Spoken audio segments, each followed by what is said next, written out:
El suelo lunar se sentía diferente bajo mis pies, incluso a través de la gruesa suela de mis botas. No había flexibilidad, ni humedad, solo un polvo fino y roca compacta que se aferraba obstinadamente a cada superficie. Descubrí que ni siquiera el peso de mi traje espacial podía convencer por completo a mi cuerpo de que no estaba a punto de desvanecerme como polvo en el vacío. La tierra flotaba a lo lejos, una canica azul tenue, un recordatorio familiar que ahora parecía extrañamente insignificante. Tal vez eso era lo que había venido a buscar. Ajusté la frecuencia del comunicador en mi casco, sintonizando fuera del parloteo general. Doctora Natalia Lemos, comenzando el reconocimiento del sitio, dije, mi voz sonando un poco extraña en mis oídos. No era necesario. El protocolo indicaba que los reconocimientos de rutina no requerían informes verbales, pero sentí que era un pequeño consuelo, algo que me anclaba contra el silencio abrumador. Copiado, doctora Lemos, respondió la voz llena de estática desde el campamento base. Manténnos informados. Me dirigí hacia el sitio de excavación, donde nuestros drones habían estado perforando metódicamente la roca durante la última semana. El objetivo era limpiar suficiente roca madre para apoyar los cimientos del primer hábitat lunar permanente. Era histórico, revolucionario en todo sentido. Y aún así, había un vacío dentro de mí que se negaba a llenarse.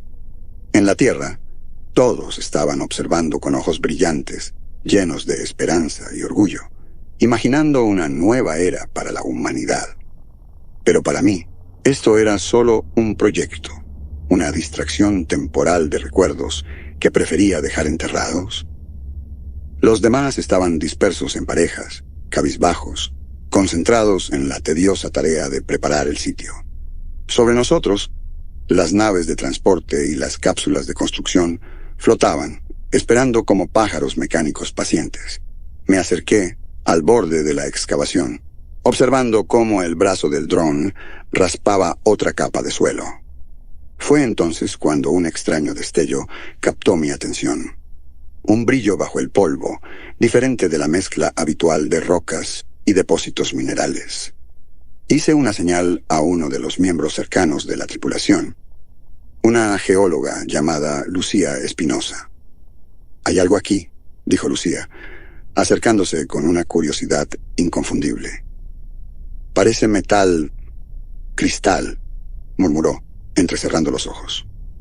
«No parece natural», dije, observando cómo el polvo se asentaba. Allí, bajo las capas de suelo lunar, había una estructura similar al vidrio, pero irradiaba una luz interior tenue, una energía que casi podía sentir vibrando a través de mis guantes. Parecía antigua, más vieja que cualquier cosa que hubiéramos encontrado en la Luna, y completamente alienígena. Informamos del hallazgo al campamento base, y en menos de una hora, la mitad del equipo se había reunido alrededor. Incluso los veteranos, normalmente imperturbables, estaban cautivados por ello. Después de algunos análisis preliminares, se tomó la decisión. Íbamos a excavar más para explorar esto. No estaba en el plan de la misión, pero no había forma de ignorarlo. Las estructuras alienígenas simplemente no existían, al menos no aquí, no en nuestra luna. Trabajamos en turnos, limpiando el suelo, expandiendo el sitio de excavación, hasta que expusimos una pared completa de la estructura. Era enorme, de al menos 30 metros de ancho, extendiéndose más allá de los límites que habíamos marcado inicialmente. La superficie translúcida brillaba bajo nuestras luces, emitiendo destellos ocasionales que parecían ondular a lo largo de su longitud, como corrientes eléctricas débiles. Algunos miembros del equipo especularon que era una forma de vidrio, otros pensaron que era metal, pero yo no podía escapar de la sensación de que no era ninguna de esas cosas, de que era algo para lo que no teníamos palabras. Después de 3 días, habíamos limpiado lo suficiente como para crear un punto de entrada. Me asignaron al primer equipo de exploración, junto con Lucía y otros 2. Cuando entré en la brecha, una sensación de hormigueo recorrió mi espina dorsal, como si estuviera entrando en el vientre de algo vivo, algo que nos estaba observando. El interior era tenue, iluminado solo por una luz azul pálida que emanaba de las paredes. No había una fuente discernible, pero la luz persistía, pareciendo seguirnos a medida que avanzábamos. ¿Hay algo?, preguntó Lucía, su voz queda, aunque ambos sabíamos que no había necesidad de susurrar en un casco sellado. Solo esto, respondí. Pasé mi mano enguantada sobre la superficie. Estaba fría, casi suave al tacto, a pesar de su dureza. Un destello de color se movió bajo mis dedos y juré que escuché un murmullo ininteligible. Rápidamente retiré mi mano. Avanzamos más profundamente en la estructura, mapeando cuidadosamente el diseño a medida que avanzábamos. Las paredes parecían curvarse de manera orgánica y sinuosa, como si el lugar hubiera crecido, en lugar de haber sido construido. Extraños grabados, o tal vez incisiones, recorrían las paredes, patrones abstractos que cambiaban bajo nuestras luces, como si intentaran eludir una definición clara. De vez en cuando, captaba un movimiento por el rabillo del ojo, solo para descubrir que había desaparecido cuando lo miraba directamente. ¿Qué opinas de esto?, Swing, preguntó Lucía, sonando más nerviosa que curiosa esta vez. Sacudí la cabeza. No lo sé, pero esto no es lo que esperaba. En verdad, estaba tanto fascinada como inquieta. Había venido a la luna para alejarme de los problemas humanos, para perderme en un trabajo duro y frío. Pero esta estructura, con sus patrones extraños y paredes casi vivas, era cualquier cosa menos fría. A medida que mapeábamos secciones más profundas, nuestras luces de repente parpadearon, y por un instante, todo se volvió negro. Justo cuando la luz regresó, vi una figura, borrosa y semitransparente, de pie en el pasillo frente a nosotros. Parecía un hombre, vestido con un estilo de ropa que no había visto en décadas. Su boca se movió, pero no salió ningún sonido, y luego, en un parpadeo, desapareció. Sacudí la cabeza, atribuyéndolo a un truco de la luz o al estrés, pero la sensación persistió, un escalofrío que se instaló en mis huesos. Me sentí observada. Era un pensamiento irracional. Los sistemas del traje habrían detectado cualquier forma de vida real, pero sentí como si algo estuviera aquí con nosotros, como si no estuviéramos solos. En las siguientes horas, más miembros del equipo informaron encuentros similares, figuras que aparecían y desaparecían, voces indistintas que parecían resonar en nuestros oídos, a pesar de estar completamente sellados en nuestros trajes. Nos dijimos a nosotros mismos que eran nuestras mentes, adaptándose al entorno alienígena, que era una alucinación compartida, una reacción al estrés. Pero cuanto más escuchaba esos susurros, más comenzaba a sentir algo extraño, instalándose en mis pensamientos. No se lo dije a nadie. No podía.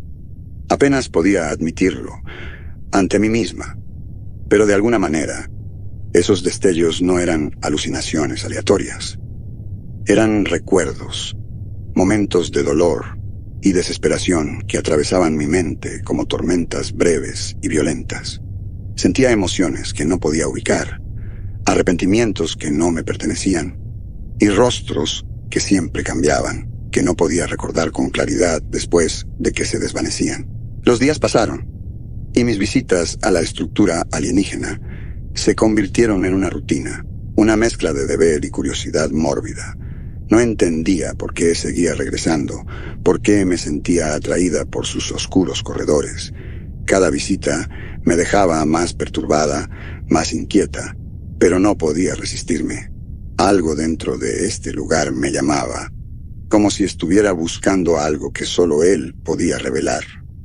Mis noches, o el equivalente lunar a ellas, estaban plagadas de sueños. Veía rostros, escuchaba fragmentos de voces que me llamaban, suplicando algo que no podía darles. Cuando despertaba, sudando y desorientada, esos rostros aún permanecían, sus expresiones retorcidas por un dolor no resuelto. Comencé a temerle al sueño, a temer los breves momentos de descanso en los que esos recuerdos ajenos irrumpían. En los momentos entre la vigilia y el sueño, una voz, la voz de una mujer, resonaba justo al borde de mi percepción. Nunca pude despedirme, decía, su tono lleno de angustia y desesperación. Cada vez se sentía como una invasión, como si algo estuviera presionando contra mi mente, tratando de abrirse paso. Intenté racionalizarlo. Me recordé a mí misma mi experiencia en el mapeo de la conciencia, de cómo los recuerdos podían sintetizarse e implantarse, de cómo las alucinaciones no eran infrecuentes en entornos de alto estrés. Pero en el fondo, sabía que estos no eran destellos aleatorios. Eran recuerdos que no me pertenecían, vivos con algo oscuro y desesperado. Una noche, mientras yacía despierta, mi mente divagando a pesar de mí, comencé a preguntarme si esto era la culpa que finalmente regresaba para atormentarme. Los recuerdos del experimento fallido, de los sujetos cuyas vidas habían sido arruinadas por mis errores, volvieron a mí. Tal vez este lugar alienígena no era más que un espejo, reflejando mis propios arrepentimientos no resueltos. Pero incluso, mientras pensaba esto, una voz en mi mente se reveló. No, insistió. Estos no son tus arrepentimientos. Esta no es tu culpa. Pero, ¿de quién era entonces? Una semana después del primer avistamiento extraño, llegué a un punto de quiebre. Estaba de vuelta en la estructura alienígena, esta vez sola, realizando una inspección final antes de instalar nuevos equipos de análisis. Había estado tratando de concentrarme, pasando mi mano enguantada sobre los patrones en las paredes, cuando los susurros comenzaron de nuevo. Esta vez eran más claros, un coro caótico de voces superpuestas, algunas suplicando, otras gritando, otras murmurando incoherentemente. Era abrumador, como un enjambre que se acercaba hasta que sentí que me asfixiaba dentro de mi traje. «Basta», susurré, aunque no sabía a quién le estaba hablando. Las voces se calmaron, pero no del todo. Una voz emergió del coro, baja y lúgubre. Era un hombre, su tono lleno de arrepentimiento, sus palabras fragmentadas. Nunca, no pude, me quedaba tanto por hacer. Retrocedí, con el pulso acelerado. Podía sentir su dolor, una pena que se sentía tan real como mi propio latido. «Doctora Lemos, ¿estás bien?» «Component Placement». La voz de Lucía crujió en el comunicador, sobresaltándome. «Sí, estoy bien», dije, luchando por recuperar el control. Pero mientras miraba a mi alrededor en el pasillo tenue, lo sentí de nuevo, una presencia. Me arranqué de allí, tropezando de regreso a través del túnel, con solo una idea en mente: escapar. Pero cuando me acerqué a la salida, una escalofriante comprensión se instaló en mi mente. Lo había sentido, algo más allá de los recuerdos, más allá de las paredes, y me quería a mí. El pálido resplandor de la estructura alienígena permaneció en mi visión mucho después de que regresé al hábitat. Me obligué a apartar la mirada mientras me acercaba a la escotilla de acoplamiento, parpadeando contra las luces de inundación que me barrían. Lucía y los demás ya habían entrado, retirándose a sus propios pensamientos, pero yo dudé en la entrada, echando un último vistazo por encima del hombro. Era imposible sacudirse la sensación de estar siendo observada, como si algo invisible se aferrara a mí, presionando su presencia contra mi mente como un invitado no deseado. Me sacudí el pensamiento y entré en la esclusa de aire, preparándome mentalmente para el informe con el equipo. 3 días después, estábamos de vuelta en el sitio, esta vez equipados con drones de mapeo especializados y equipo de escaneo diseñado para penetrar las secciones más densas de la estructura. El equipo, incluida yo, había insistido en esto, a pesar de la creciente inquietud. La curiosidad aumentaba, no podíamos dejarlo pasar. Fuera lo que fuera este lugar, se sentía como algo sin precedentes. No íbamos a dejarlo escapar sin explorar. Mientras los drones zumbaban por delante, enviando imágenes fragmentadas, Lucía y yo tomamos la delantera, avanzando más profundamente en la estructura que antes. Mis ojos me jugaban trucos, sugiriendo formas en la penumbra, sombras que parecían flotar en los bordes de mi visión. «Este lugar es un laberinto», murmuró Lucía. «Cada vez que creo que entiendo su diseño, cambia. Las paredes, los caminos, casi parecen estar transformándose». No era solo la imaginación de Lucía.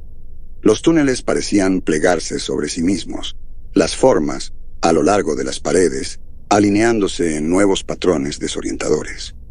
Seguí adelante, incluso cuando los patrones tallados en las paredes se volvían más caóticos, más complejos.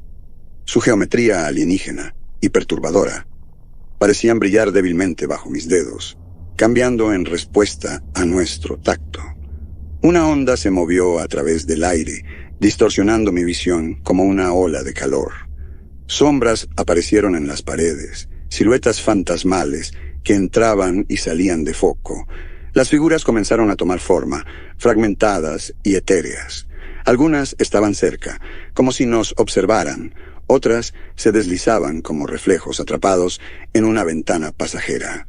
Algunas simplemente miraban. Otras extendían las manos con las bocas abiertas, murmurando palabras demasiado débiles para entender, sus labios formando sílabas rotas antes de disolverse en la pared. Duró solo unos segundos, pero dejó mi pecho apretado y mi pulso acelerado. ¿Escuchaste eso? Zrenia. La voz de Lucía tembló. Asentí, incapaz de encontrar mi voz. Esos sonidos, esas voces, llevaban peso, significado, y a medida que se desvanecían, una presión se instaló en mi mente, como algo extraño rozando mi conciencia. De vuelta en el hábitat, pasé cada momento libre revisando las grabaciones, reproduciendo esos sonidos y diseccionando las capas de audio que habíamos capturado. Las primeras pasadas revelaron poco más que estática y distorsión, pero a medida que aislaba las frecuencias más profundas, algo emergió, un patrón claro y distinto que se repetía. Los fragmentos del lenguaje sonaban casi humanos, pero retorcidos, distantes, impregnados de emociones tan crudas, que era inquietante escucharlos. Arrepentimiento, dolor, un torrente de desesperación entrelazado en cada palabra, cada frase. Estas no eran grabaciones aleatorias, ni sonidos ambientales. Eran voces, miles de ellas, recuerdos fragmentados de alguna manera contenidos dentro de este lugar. Cuanto más escuchaba, más seguro estaba de que esto no era simplemente un repositorio de conocimiento alienígena. No, era algo más siniestro. Una colección de recuerdos, emociones, experiencias, vidas tal vez atrapadas dentro de estas paredes. Alguna inteligencia antigua había reunido estos fragmentos. ¿Pero por qué? ¿Y cómo? Las preguntas me atormentaban, su peso haciéndose más pesado a medida que la comprensión se asentaba. Los bordes de mi visión se desdibujaron y de repente ya no estaba en el hábitat. Estaba de vuelta dentro de la estructura, las paredes latiendo al ritmo de mi corazón, su luz oscilando como respiraciones de dolor. Escuché una voz distinta y cercana. Nunca tuve la oportunidad. No pude, por favor. Jadeé, agarrando los lados de mi cabeza. La voz no estaba en mis oídos, sino dentro de mi mente, una sensación que se sentía invasiva, como si algo se hubiera filtrado a través de las grietas de mi psique. Los días siguientes se desdibujaron, y con ellos también mis pensamientos. Cada vez más me encontraba perdida en visiones, fragmentos de vidas que nunca había vivido, recuerdos de lugares que nunca había visto. Llegaban sin previo aviso, destellando en mi mente como escenas rotas de la historia de alguien más. Por la noche, yacía en mi litera, sintiendo cómo la oscuridad me envolvía, y luego, en el espacio entre la vigilia y el sueño, me deslizaba. Veía a una familia acurrucada, bajo la lluvia. Escuchaba sus voces como si fueran las mías, o sentía el agudo dolor de una pena tan intensa que me dejaba sin aliento. Rostros que no reconocía flotaban en la oscuridad, suplicando, acusando, sus voces resonando con dolor. ¿Quién eres? Component Placement, preguntaba en un susurro. Ella nunca regresó, me dejó aquí. La voz estaba cerca, impregnada de una amargura que se retorcía como un cuchillo en mi mente. Solo esperé, siempre esperé. Me incorporé de un salto con el corazón acelerado. La voz no se desvaneció esta vez. Permaneció entrelazándose en mis pensamientos, haciéndose más clara. En los días que siguieron, luché por funcionar, por concentrarme. Perdía la noción del tiempo, de las conversaciones, deslizándome en recuerdos vívidos que se sentían tan reales como cualquier momento de mi propia vida. Captaba destellos de mi reflejo en superficies pulidas, el visor de mi casco, el panel de vidrio de una caja de suministros, y encontraba rostros desconocidos mirándome fijamente. Una mujer joven y triste, sus ojos enrojecidos, pronunciando palabras que no podía entender. Un hombre mayor, su expresión cansada, atormentada. Cada vez me miraban como si yo fuera un extraño, como si estuvieran atrapados y esperando que los notara. Y cada vez los ecos de sus vidas permanecían en mi mente como una mancha, hundiéndose en mi conciencia, difuminando los límites de quién era. Para la segunda semana, no podía escapar de la sensación de que estaba siendo arrastrada hacia algo vasto e ineludible. Cuanto más luchaba por aferrarme a mis recuerdos, a mis pensamientos, más fuertes se volvían las intrusiones. Ya no eran destellos aleatorios. Estaban echando raíces, como enredaderas, que se abrían paso a través de las grietas de una pared. Una mañana, mientras me preparaba para otra inspección, miré mi reflejo en el espejo y sentí un escalofrío recorrer mi espina dorsal. Por un momento, mi rostro se desdibujó, como si estuviera superpuesto con otra imagen. Un rostro que no era el mío, retorcido en una expresión de agonía que no recordaba haber sentido. Extendí la mano para tocarme la cara, casi esperando que cambiara bajo mis dedos, que se convirtiera en alguien más. Cerré los ojos, respirando lentamente, obligándome a concentrarme en algo real, algo sólido. La voz que me había atormentado la noche anterior regresó, murmurando cerca de mi oído: «Ayúdame, por favor. No me dejes aquí». Abrí los ojos y el reflejo había desaparecido, pero la voz permaneció, entrelazada en mis pensamientos, como si fuera parte de mí. Ya no sabía quién era. Estos recuerdos, los rostros, las voces, eran más reales para mí ahora que mi propia vida, mi propio pasado. Y con cada día, mis propios recuerdos se sentían más delgados, resbalándose más lejos de mi alcance. Para cuando regresé a la estructura alienígena, podía sentir el tirón como una fuerza física que me atraía más profundamente. Ya no estaba segura de si estaba buscando respuestas o simplemente cediendo a la compulsión que se había arraigado en mi mente.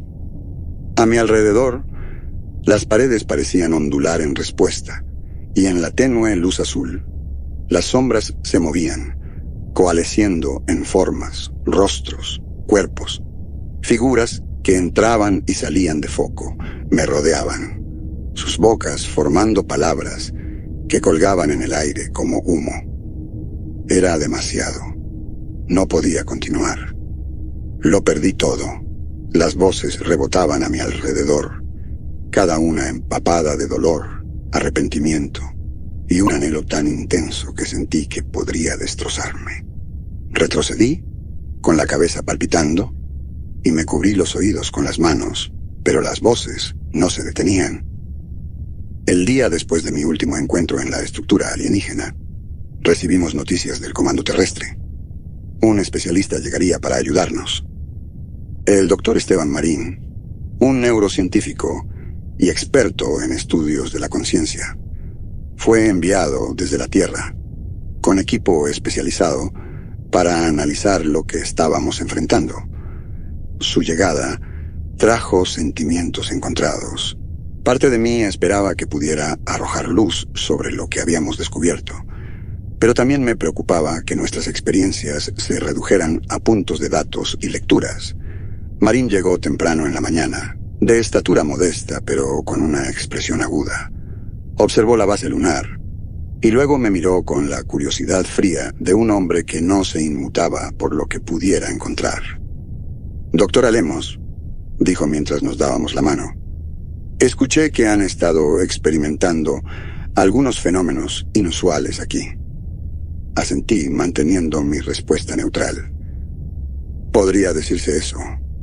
La respuesta de Marín fue rápida y enfocada, como si ya hubiera tomado una decisión. «Pongámonos a trabajar. Tengo el equipo preparado para un análisis completo. Me gustaría ver esta estructura de primera mano». Lucía, que se había vuelto más callada y tensa, parecía aliviada por la confianza de Marín, como si su presencia sola pudiera aclarar lo que nosotros no podíamos.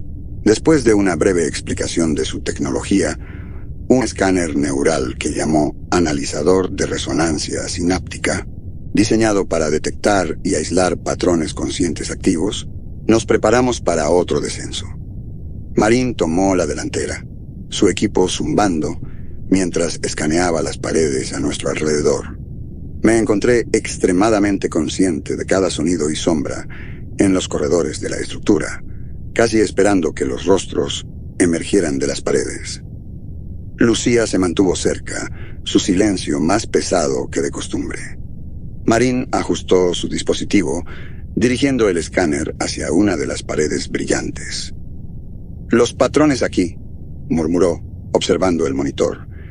«Es como si estuvieran construidos a partir de vías neuronales». Intercambié una mirada con Lucía. «¿Vías neuronales? ¿Qué quieres decir?» Marín continuó, señalando la pantalla. «Estas lecturas muestran niveles de actividad consistentes con patrones cerebrales humanos. De hecho, son casi idénticos». Marín activó una capa más profunda del escaneo, aislando ciertas señales, y mientras trabajaba, podía escuchar voces superpuestas en el silencio. Eran fragmentadas y distantes, pero suficientes para sugerir que estábamos escuchando fragmentos de recuerdos. Las había escuchado antes, pero ahora, viendo cómo el dispositivo de Marín las separaba, la realidad se estaba asentando. «No estamos lidiando con maquinaria alienígena», dije, las palabras saliendo lentamente. «Este lugar es humano». Marín apenas levantó la vista. «Por lo que puedo decir, sí. Este es un repositorio de patrones de memoria humana». Hizo zoom en un rango de frecuencia específico, donde una voz comenzó a emerger claramente. Era una mujer, su tono resignado. Quería hacer las cosas bien, pero era demasiado tarde. La voz se cortó. Y luego otra tomó su lugar. Esta vez un hombre. Su tono tenso con arrepentimiento. Se suponía que debía estar allí, pero les fallé. Cada voz llevaba un pedazo de una vida, un momento de algo que quedó incompleto. La calma de Marín finalmente se quebró ligeramente mientras comenzaba a armar las piezas. «Estos son recuerdos de la muerte», dijo lentamente. «Recuerdos de personas que no encontraron cierre. Esto no es solo un registro. Estos son restos de conciencia humana almacenados de alguna manera». A medida que Marín aislaba más señales, su rostro se tensó, desplazó las lecturas y una extraña intensidad cruzó sus rasgos. Esta estructura no fue construida solo para capturar patrones de memoria, dijo, casi para sí mismo. Hay un sistema de organización aquí, una especie de mecanismo de clasificación. ¿Un mecanismo de clasificación para qué?, Zrenia preguntó Lucía. Marín se volvió hacia nosotros. su expresión sombría. Es un archivo de muertes humanas. Y no solo cualquier muerte, sino aquellas marcadas por asuntos pendientes, arrepentimiento, dolor, vidas que terminaron con emociones no resueltas. Los recuerdos que había estado experimentando, las visiones de pérdida y fracaso, eran de personas que habían muerto sin encontrar paz, y de alguna manera, su conciencia había quedado atrapada aquí, codificada dentro de esta estructura. Son conscientes de sí mismos, dije, dándome cuenta mientras hablaba. No son solo recuerdos, están vivos, son conscientes. Cada uno lleva un pedazo de la persona a la que pertenecen. El rostro de Marín se endureció. Así parece. Y es probable que hayan estado aquí durante siglos, tal vez más. Quienquiera que construyó esto, una civilización alienígena, supongo, quería estudiar el concepto de la muerte en la humanidad. Deben haber subestimado la complejidad de la conciencia y la emoción humanas. Mientras hablaba, sentí que un horror se arrastraba dentro de mí. Este lugar no era un santuario ni un museo. Era una prisión, un lugar donde los muertos estaban conscientes de sus arrepentimientos y atrapados en un ciclo interminable de anhelo por lo que habían dejado sin hacer. La revelación nos dejó en silencio.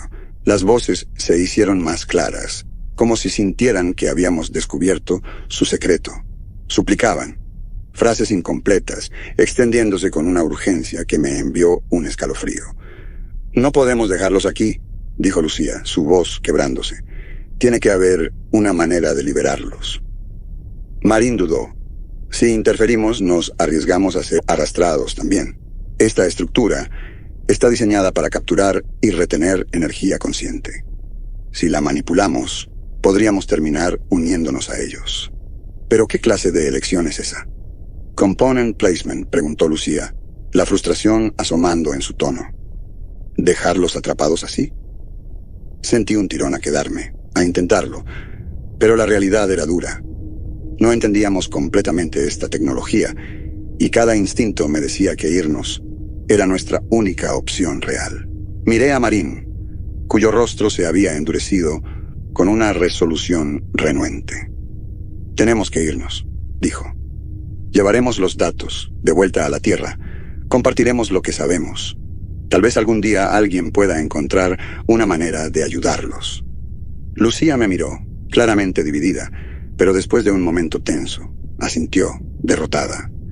Podía ver el arrepentimiento en sus ojos, la ira por irse sin respuestas, pero incluso ella sabía que quedarse más tiempo sería demasiado peligroso.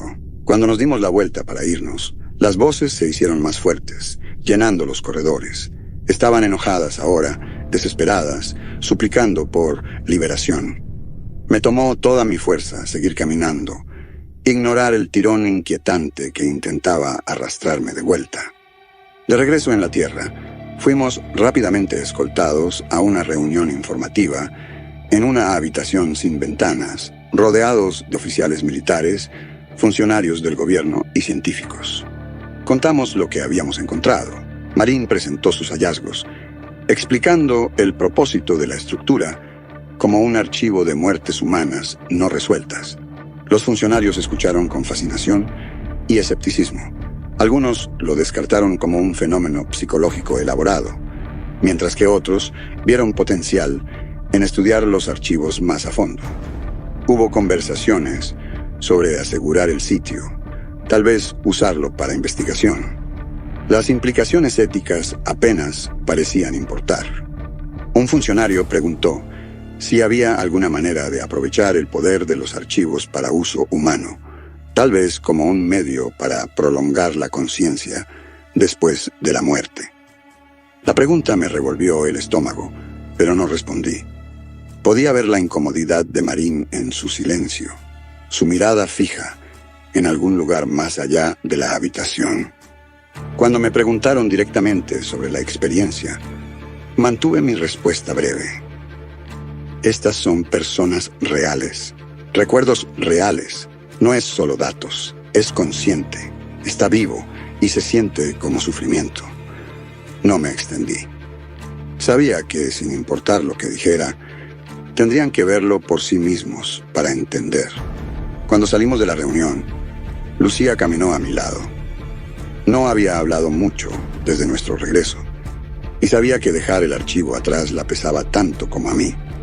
De vuelta en mis habitaciones, me tomé un momento para mirar al cielo nocturno, sabiendo que en algún lugar más allá, en la superficie de la luna, esas voces aún permanecían, suspendidas en su prisión. No podía cambiar lo que habíamos dejado atrás. No podía liberar a las personas atrapadas en ese lugar. Tal vez nadie pudiera, pero mientras estaba allí, me di cuenta de que el archivo era un recordatorio crudo. Las vidas llenas de asuntos pendientes podían persistir mucho después de que se suponía que debían terminar. Era un consuelo extraño saber que incluso en la muerte había una persistencia en la memoria y la emoción.